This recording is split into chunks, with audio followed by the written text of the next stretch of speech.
আইনজীবী সাইফুল ইসলাম আলিফ হত্যাকাণ্ডের প্রতিবাদে রাজপথে মুসল্লিরা, দ্রুত জড়িতদের বিচারের দাবি তাদের। শুক্রবার জুমার নামাজের পর ঢাকা বিভাগের বিভিন্ন মসজিদের সামনে জড়ো হন ধর্মপ্রাণ মানুষ। তাদের সঙ্গে যোগ দেন নানা শ্রেণী পেশার লোকজন। এরপর বিক্ষোভ মিছিল বের করেন তারা। স্লোগানে স্লোগানে মুখর হয় রাজপথ।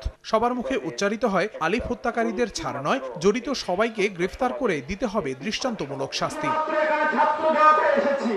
ইসকন উন্মাদনা ছড়িয়ে দেশে ধর্মীয় সম্প্রীতি নষ্টের চক্রান্ত করছে অভিযোগ করেন মুসল্লিরা। বলেন, এর পেছনে পতিত স্বৈরাচারের ইন্ধন জড়িত। ইসকনকে নিষিদ্ধের দাবিও জানান তারা।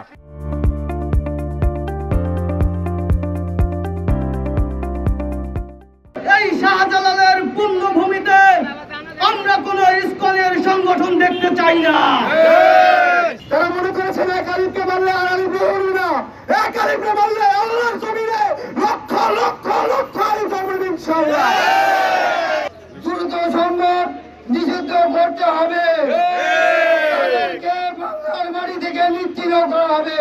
গত ২৬ নভেম্বর চট্টগ্রাম আদালত প্রাঙ্গণে বহিষ্কৃত ইসকন নেতা চিন্ময় কৃষ্ণ দাসের মুক্তির দাবিতে তুমুল হট্টগোল হয়। এ নিয়ে সংঘর্ষের এক পর্যায়ে সরকারি আইনজীবী সাইফুল ইসলাম আলিফকে কুপিয়ে হত্যা করা হয়। আহসানুল করিম, সময় সংবাদ।